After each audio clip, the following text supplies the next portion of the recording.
Hey everybody, happy holidays. And holidays are man are the ultimate spiritual test, right? Maybe you've been meditating, journaling, doing yoga, practicing Reiki.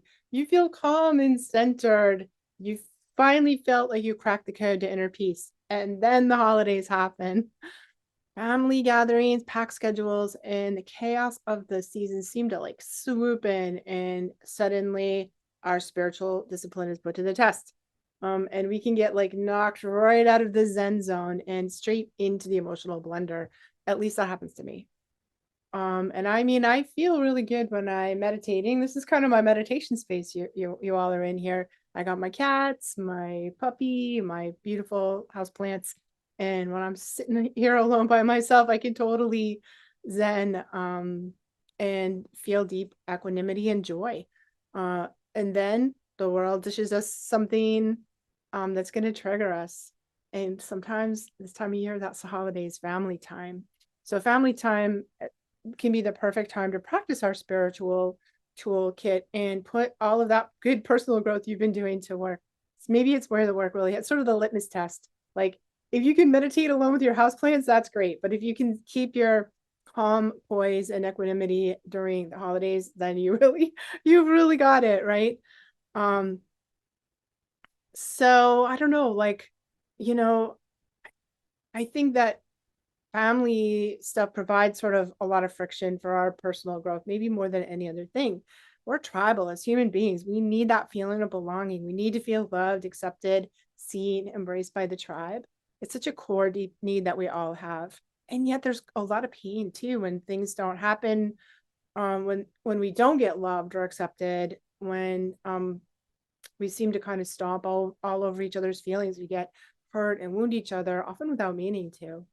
So, and but hey, I mean, I'm telling you, if you've got a great family and it's just a source of peace and joy and love for you, then that's amazing. Congratulations. And I'm super happy for you. And maybe that's not me, but there's some of us that's not what's going on, right? So I do feel like these family gatherings and holidays can kind of provide the friction that we need to keep growing. And sometimes it's a handful of both. It's a handful of love and happiness and a handful of growth opportunities, right? So let's talk for a minute about like why family time feels so hard. I think like most of us revert into our inner child the moment we step back into the family energy. It could be the time you walk back into the front door of your old family home, or even if you don't, family doesn't have that same home you grew up in, it's like the energy container of your family is still present and suddenly you're like 7 years old again. That's what happens to me. Old dynamics resurface, old wounds triggered, patterns that we thought we outgrew are come flaring back to the surface. And we can sort of slide back into our place in the family dynamic. Maybe you feel like the overlooked sibling who got ignored for your other siblings. Maybe you are back in your role as the family fixer. You're going to fix everyone's problems. Or maybe you're the black sheep who just can't find a space where you belong. Maybe there's outright conflict in your family that doesn't get handled skillfully. Sometimes there's no direct conflict, but it's just this sort of weird atmosphere that's uncomfortable, full of underground currents that no one ever talks about. It's really hard to be with our families if we have a lot of unprocessed grief. Maybe there's family members lost, broken relationships. Maybe there's been a death or divorce or estrangement that leaves a space empty in the family that's super painful, right? And these days, more now than ever, there's sort of a chasm that divides us politically, socially, economically, and it's more extreme than it ever has been. So, how do we handle it when you're sitting across the turkey from somebody who might be the polar opposite from you, in terms of you know, their politics, their economic status, um, and their social place in the social world? So, how do we cross the divide when there's such a big gap there? And although you can't control your family, you can control how you show up in that situation, and how that can sort of change things from being difficult to spiritual training ground, right? Instead of an emotional minefield.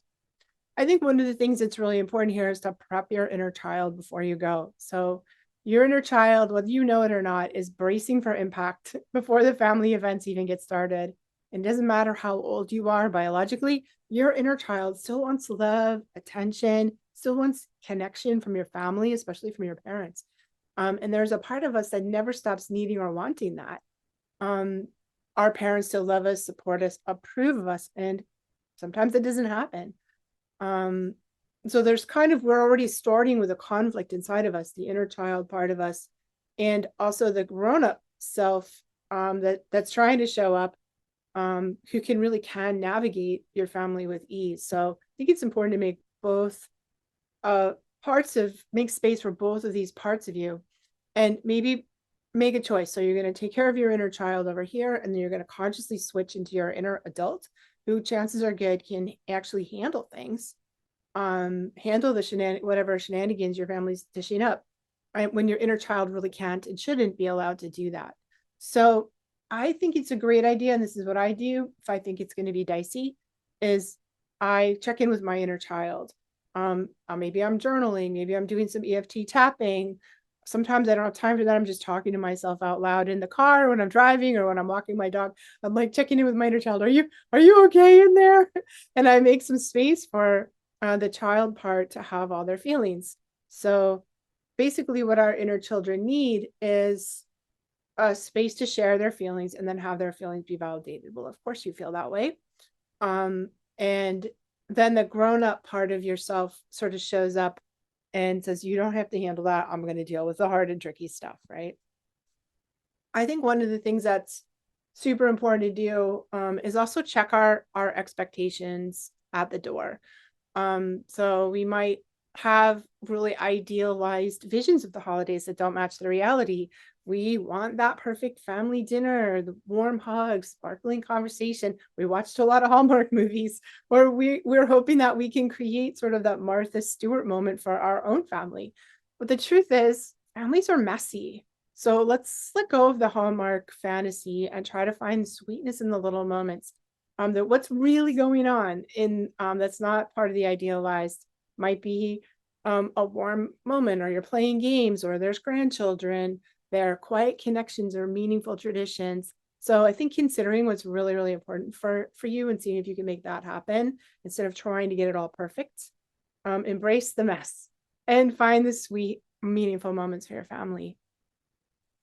I think another thing, this is really hard with our families, but it's sort of like extra special spiritual warrior credit if you can do it, is to not take things personally and to try and remember that everyone's carrying their own pain. And a lot of our strange family dynamics come from unhealed wounds, come from generational trauma, comes from all the things that we've all been through for many, many generations that we just haven't had time or skill to really work through and heal. And everyone is loaded down with that.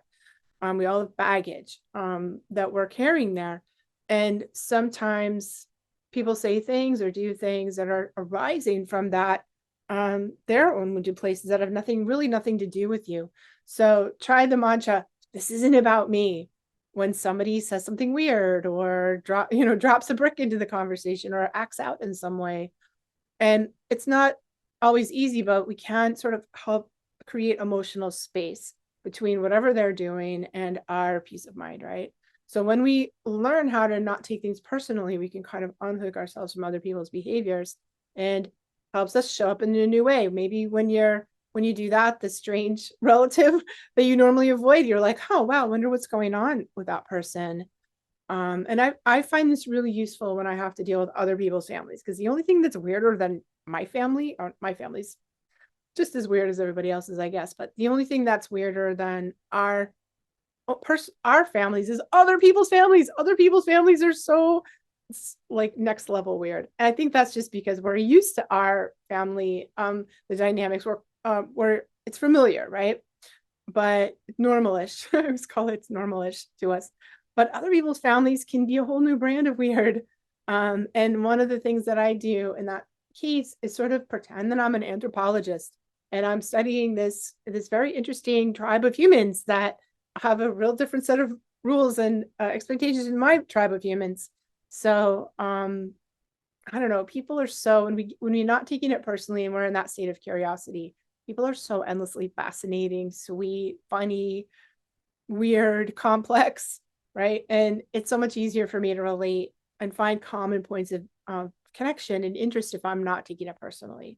And then when I don't know what else to do, I ask them questions about their past. I ask them to tell me a story about something that was meaningful to them. What were the holidays like when they, were my age or when they were young? And it's a really, that's what an anthropologist would do. And then it's fun. Then it becomes something fun and cool. So the other thing that I think is really useful is to try and process and breathe before we react.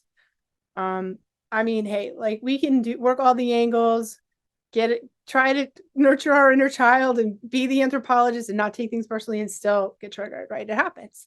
And I mean, when it happens, lean into it. It's just wonderful grist for the mill. Try not to judge or beat yourself up about it. But I do think it's good to take a moment and pause before you react. Get some space. Do some deep breathing. Go for a walk. Take a nap. Go run an errand, and let the feelings emerge. And maybe get curious about it. Like you can ask yourself, like, what's really bothering me? Why did that trigger me? What's going on? How's my inner child? Is this about the present moment, or is it an old wound that's resurfacing? And that pause can kind of give us space to respond thoughtfully instead of reacting impulsively. And don't be afraid to set, that being said, don't be afraid to set boundaries. You can say no to some or all of your holiday festivities. You don't have to engage in every conversation or attend every gathering. If a situation feels unsafe or overwhelming, it's okay to step away. You might say, I need a moment, or let's agree to disagree. And give yourself permission to say no without feeling guilty about it. And I think the last thing here is really kind of a call to stick to our practices. So the holidays have a way of pulling us out of our routines. When we're traveling, we sort of step out of our normal environment, and we can give up the things that normally keep us grounded. Our meditation, our yoga practice, journaling, working out, can be the first thing to go out the window when we get into the holiday crunch. But the truth is, this is when you need that stuff the most. In fact, you probably should double down on it. I don't know if we always have time for that, so that's okay. You don't have to be perfect or stick to a rigid schedule, but carving out a few moments for the practices that support you the most. Your meditation in the morning, stretching before bed, squeeze in a quick workout if you can, and those small moments of connecting to yourself will help you stay centered and keep your energy really aligned. So don't throw them out when the going gets tough. Lean into them a little bit more, right? And I think that, I was reminded of that sort of funny saying, like your friends are God's apology for your family. And that's not always true, but sometimes it is. So sometimes our families just feel so heavy, and what we can do is create new traditions with our friends, our loved ones who really feel like home. So the Friendsgiving idea, or casual holiday gathering to honor your chosen family. We have a soul family. We have chosen families as well as our bio fam. And some of us are way more connected to our families of choice.